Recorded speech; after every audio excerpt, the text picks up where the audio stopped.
Hello friend, स्वागत है आपका अपने यूट्यूब चैनल जीके वर्ल्ड 01 में। इस वीडियो में हम पढ़ेंगे भारतीय संविधान से 20 मोस्ट इम्पॉर्टेंट क्वेश्चंस पार्ट 5। इसके पहले हमने 4 पार्ट कराए हैं। अगर आपने वो वीडियो नहीं देखा है तो जाके चैनल की प्लेलिस्ट में देख लीजिए। तो चलिए शुरू करते हैं पार्ट 5 क्वेश्चन नंबर 81 से। क्वेश्चन नंबर 81, पंचायती राज लागू करने वाले पहले 2 राज्य कौन हैं? ऑप्शन ए राजस्थान तथा महाराष्ट्र, ऑप्शन बी राजस्थान तथा कर्नाटक, ऑप्शन सी कर्नाटक तथा महाराष्ट्र, ऑप्शन डी राजस्थान तथा आंध्र प्रदेश। तो सही आंसर हो जाएगा आपका ऑप्शन डी राजस्थान तथा आंध्र प्रदेश। पंचायती राज लागू करने वाले भारत के पहले 2 राज्य राजस्थान तथा आंध्र प्रदेश हैं। राजस्थान और आंध्र प्रदेश हैं बलवंत राय मेहता समिति 1957 की सिफारिश पर, जिन्होंने लोकतंत्र की केंद्रीकरण के लिए त्रिस्तरीय पंचायती राज व्यवस्था की सिफारिश दी। राजस्थान पंचायती राज व्यवस्था स्थापित करने वाला पहला राज्य बना। नेक्स्ट क्वेश्चन हो जाएगा आपका क्वेश्चन नंबर 82, आपातकाल की घोषणा होने के 1 महीने के अंदर किस संस्था से पारित होना जरूरी है? Option A Rajya Sabha, option B Lok Sabha, option C दोनों सदन, ऑप्शन डी सर्वोच्च न्यायालय। तो सही आंसर हो जाएगा आपका ऑप्शन सी दोनों सदनों से। आपातकाल की घोषणा होने के 1 महीने के अंदर दोनों सदनों से पारित होना जरूरी है। नेक्स्ट क्वेश्चन हो जाएगा आपका क्वेश्चन नंबर 83, मौलिक कर्तव्य किस समिति के सिफारिश पर भारतीय संविधान में जोड़ा गया था? ऑप्शन ए कालेकर समिति की, ऑप्शन बी हसमुख अधिया समिति की, ऑप्शन सी रेखा समिति की, ऑप्शन डी स्वर्ण सिंह समिति की। तो सही आंसर हो जाएगा आपका ऑप्शन डी स्वर्ण सिंह समिति की। मौलिक कर्तव्य स्वर्ण सिंह समिति की सिफारिश पर भारतीय संविधान में जोड़ा गया था। स्वर्ण सिंह समिति की सिफारिश पर वर्ष 1976 ईस्वी में 42वें संविधान संशोधन द्वारा मौलिक कर्तव्यों को संविधान में शामिल किया गया। नेक्स्ट क्वेश्चन हो जाएगा आपका क्वेश्चन नंबर 84, संविधान के सशस्त्र विदेश किस संविधान संशोधन के अंतर्गत जोड़ा गया है? ऑप्शन ए 45वें संविधान संशोधन के अंतर्गत, ऑप्शन बी 44वें संविधान संशोधन के अंतर्गत, ऑप्शन सी 48वें संविधान संशोधन के अंतर्गत, ऑप्शन डी 49वें संविधान संशोधन के अंतर्गत। तो सही आंसर हो जाएगा आपका ऑप्शन बी 44वें संविधान संशोधन के अंतर्गत। संविधान में सशस्त्र विदेश किस संविधान संशोधन के अंतर्गत जोड़ा गया है? तो हो जाएगा इसका आंसर 44वें संविधान संशोधन के अंतर्गत। 44वें संविधान संशोधन अधिनियम के माध्यम से है। 44वें संविधान संशोधन अधिनियम के माध्यम से राष्ट्रीय आपातकाल घोषित करने के लिए संविधान में सशस्त्र विद्रोह शब्द डाला गया था। नेक्स्ट क्वेश्चन हो जाएगा आपका क्वेश्चन नंबर 85, नीति आयोग का अध्यक्ष कौन होता है? ऑप्शन ए प्रधानमंत्री, ऑप्शन बी गृह मंत्री, ऑप्शन सी राष्ट्रपति, ऑप्शन डी उपराष्ट्रपति। तो सही आंसर हो जाएगा आपका ऑप्शन ए प्रधानमंत्री। नीति आयोग का अध्यक्ष प्रधानमंत्री होता है। नेक्स्ट क्वेश्चन हो जाएगा आपका क्वेश्चन नंबर 86, मंत्रिपरिषद सामूहिक रूप से किसके प्रति जवाबदेह है? ऑप्शन ए लोकसभा के प्रति, ऑप्शन बी संसद के प्रति, ऑप्शन सी राज्यसभा के प्रति, ऑप्शन डी राष्ट्रपति के प्रति। तो सही आंसर हो जाएगा आपका ऑप्शन ए लोकसभा के प्रति। मंत्रिपरिषद सामूहिक रूप से लोकसभा के प्रति जवाबदेह है। नेक्स्ट क्वेश्चन हो जाएगा आपका क्वेश्चन नंबर 87, किस अनुच्छेद के तहत नीति निर्देशक तत्व को न्यायालय में प्रश्नगत नहीं किया जा सकता है? ऑप्शन ए अनुच्छेद 40 के तहत, ऑप्शन बी अनुच्छेद 37 के तहत, ऑप्शन सी अनुच्छेद 47 के तहत, ऑप्शन डी अनुच्छेद 44 के तहत। तो सही आंसर हो जाएगा आपका ऑप्शन बी अनुच्छेद 37 के तहत। अनुच्छेद 37 के तहत नीति निर्देशक तत्व को न्यायालय में प्रश्नगत नहीं किया जा सकता है। नेक्स्ट क्वेश्चन हो जाएगा आपका क्वेश्चन नंबर 88, राज्य निर्वाचन आयुक्त को कौन पदच्युत कर सकता है?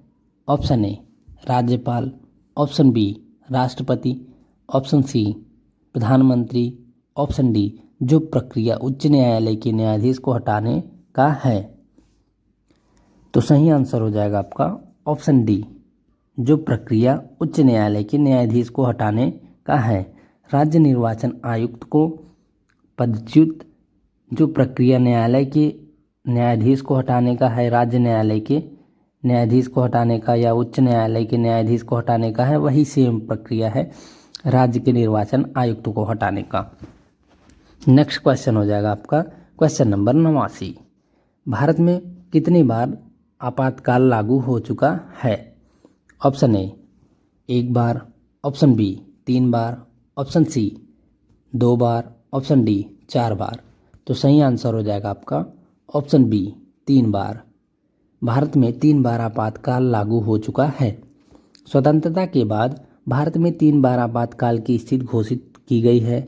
26 अक्टूबर 1962 से 10 जनवरी 1968 के बीच भारत चीन युद्ध के दौरान आपातकाल लागू किया गया था। यह वह समय था जब भारत की सुरक्षा को बाहरी आक्रमण से खतरा घोषित किया गया था।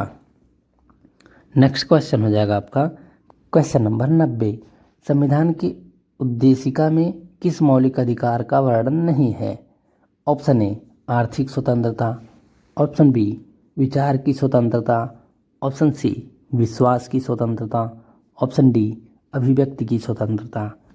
तो सही आंसर हो जाएगा आपका ऑप्शन ए आर्थिक स्वतंत्रता। संविधान के उद्देशिका में आर्थिक स्वतंत्रता मौलिक अधिकार का वर्णन नहीं है। नेक्स्ट क्वेश्चन हो जाएगा आपका क्वेश्चन नंबर 91। पंचायती राज की व्यवस्था से संबंधित समिति कौन सी है? ऑप्शन ए मल्होत्रा समिति, ऑप्शन बी रेखा समिति, ऑप्शन सी बलवंत राय मेहता समिति, ऑप्शन डी देशमुख समिति। तो सही आंसर हो जाएगा आपका ऑप्शन सी बलवंत राय मेहता समिति। पंचायती राज की व्यवस्था से संबंधित समिति बलवंत राय मेहता समिति है। बलवंत राय मेहता समिति 1957 पहली समिति थी जिसने लोकतांत्रिक विकेंद्रीकरण की योजना की स्थापना की सिफारिश की थी, जिसे अंततः पंचायती राज के रूप में जाना जाने लगा। नेक्स्ट क्वेश्चन हो जाएगा आपका क्वेश्चन नंबर 92। अंतर्राष्ट्रीय परिषद का गठन किस समिति की सिफारिश पर की गई थी? ऑप्शन ए केलकर समिति की सिफारिश पर, ऑप्शन बी संथानम समिति की सिफारिश पर, ऑप्शन सी नियोगी समिति की सिफारिश पर, ऑप्शन डी राजमन्नार आयोग समिति की सिफारिश पर। तो सही आंसर हो जाएगा आपका केलकर समिति की सिफारिश पर। अंतर्राष्ट्रीय परिषद का गठन केलकर समिति की सिफारिश पर की गई थी। नेक्स्ट क्वेश्चन हो जाएगा आपका क्वेश्चन नंबर 93। उद्देशिका में 42वें संविधान संशोधन में कौन सा शब्द जोड़ा गया? ऑप्शन ए समाजवाद धर्मनिरपेक्ष लोकतांत्रिक, ऑप्शन बी समाजवाद पंथनिरपेक्ष अखंडता, ऑप्शन सी समाजवाद लोकतंत्र अखंडता, ऑप्शन डी इनमें से सभी। तो सही आंसर हो जाएगा आपका ऑप्शन बी समाजवाद पंथनिरपेक्ष और अखंडता। उद्देशिका में 42वें संविधान संशोधन के द्वारा समाजवाद पंथनिरपेक्ष और अखंडता को जोड़ा गया था। संविधान में 42वां संविधान संशोधन करके समाजवादी पंथनिरपेक्ष तथा अखंडता शब्द को शामिल किया गया था। नेक्स्ट क्वेश्चन हो जाएगा आपका क्वेश्चन नंबर 94।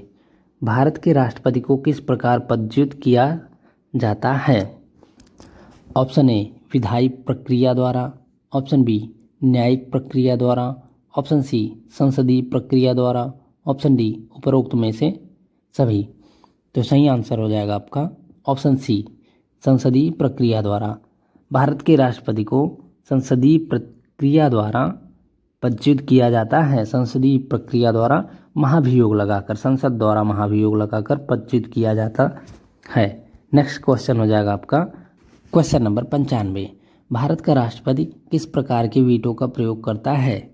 ऑप्शन ए विशेषिक अधिकार की वीटो का, ऑप्शन बी अत्यांतिक अधिकार के वीटो का, ऑप्शन सी निलंबनकारी वीटो का, ऑप्शन डी पॉकेट का वीटो।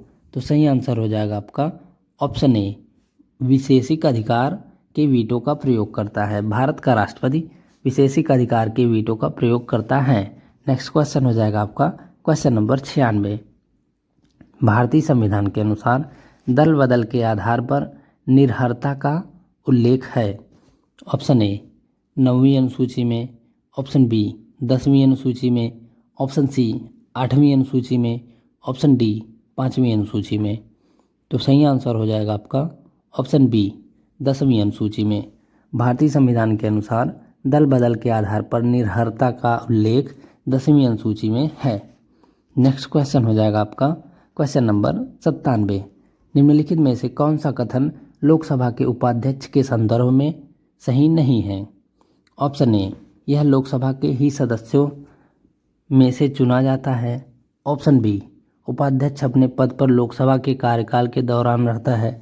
ऑप्शन सी जब अध्यक्ष पद रिक्त होता है तो उपाध्यक्ष अध्यक्ष का कार्य करता है। ऑप्शन डी जब उपाध्यक्ष लोकसभा के पीठासीन अधिकारी होते हैं तब वह प्रथमतः मत दे सकते हैं। तो सही आंसर हो जाएगा आपका ऑप्शन डी जब उपाध्यक्ष लोकसभा के पीठासीन अधिकारी होते हैं तब वह प्रथमतः मत दे सकते हैं। ये आपका गलत कथन है। आंसर यही सही होगा। तो आप क्योंकि आपसे ऑप्शन में पूछा है कि कौन सा सही नहीं है, तो ये सही नहीं है कथन। बाकी यह लोकसभा के ही सदस्यों में से चुना जाता है, ये सही है कथन। उपाध्यक्ष अपने पद पर लोकसभा के कार्यकाल के दौरान होता है, ये भी कथन सही है। जब अध्यक्ष का पद रिक्त होता है तो उपाध्यक्ष अध्यक्ष का कार्य करता है, ये भी कथन सही है। और ये कथन सही नहीं है, इसलिए यह आपका सही आंसर हो जाएगा। नेक्स्ट क्वेश्चन हो जाएगा आपका क्वेश्चन नंबर 98। राज्यसभा धन विधेयक को कितने दिनों के लिए लंबित कर सकती है? ऑप्शन ए 2 दिन तक, ऑप्शन बी 15 दिन तक, ऑप्शन सी 30 दिन तक, ऑप्शन डी 14 दिन तक। तो सही आंसर हो जाएगा आपका ऑप्शन डी 14 दिन तक। राज्यसभा धन विधेयक को 14 दिनों के लिए लंबित कर सकती है। राज्यसभा केवल 14 दिनों की अधिकतम अवधि के लिए धन विधेयक को रोक सकती है। धन विधेयक केवल लोकसभा में ही प्रस्तुत किया जा सकता है, राज्यसभा में नहीं। यह केवल राष्ट्रपति की सिफारिश पर मंत्री द्वारा पेश किया जाता है। नेक्स्ट क्वेश्चन हो जाएगा आपका क्वेश्चन नंबर 99। संविधान की उद्देशिका में समाजवादी एवं धर्मनिरपेक्ष शब्द किस संविधान संशोधन द्वारा जोड़े गए? ऑप्शन ए 41वें संविधान संशोधन द्वारा, ऑप्शन बी 44वें संविधान संशोधन द्वारा, ऑप्शन सी 46वें संविधान संशोधन द्वारा, ऑप्शन डी 42वें संविधान संशोधन द्वारा। तो सही आंसर हो जाएगा आपका ऑप्शन डी 42वें संविधान संशोधन द्वारा। संविधान की उद्देशिका में समाजवादी एवं धर्मनिरपेक्ष शब्द 42वें संविधान संशोधन द्वारा जोड़े गए। नेक्स्ट क्वेश्चन हो जाएगा आपका क्वेश्चन नंबर 100। भारत के किस प्रधानमंत्री की मृत्यु देश के बाहर हुई? ऑप्शन ए जवाहरलाल नेहरू की, ऑप्शन बी मोरारजी देसाई की, ऑप्शन सी लाल बहादुर शास्त्री की, ऑप्शन डी चरण सिंह की या चौधरी चरण सिंह जिनका पूरा नाम था। तो सही आंसर हो जाएगा आपका ऑप्शन सी लाल बहादुर शास्त्री की मृत्यु। भारत के प्रधानमंत्री लाल बहादुर शास्त्री की मृत्यु देश के बाहर हुई है। भारत के बाहर मृत्यु होने वाले एकमात्र भारतीय प्रधानमंत्री लाल बहादुर शास्त्री हैं। Thank you guys for watching. इस वीडियो में हमने भारतीय संविधान से 20 most important questions part 5 cover कर लिया है। इसके पहले 4 पार्ट हमने कराए हैं। अगर आपने वो नहीं देखा है वीडियो तो जाके चैनल की प्लेलिस्ट में देख लीजिए। इसके नेक्स्ट पार्ट में हम पार्ट 6 कवर करेंगे, जिसमें भी 20 बहुत ही इंपॉर्टेंट क्वेश्चंस रहेंगे। तो वीडियो में कंटिन्यूअस बने रहिएगा। Thank you for watching.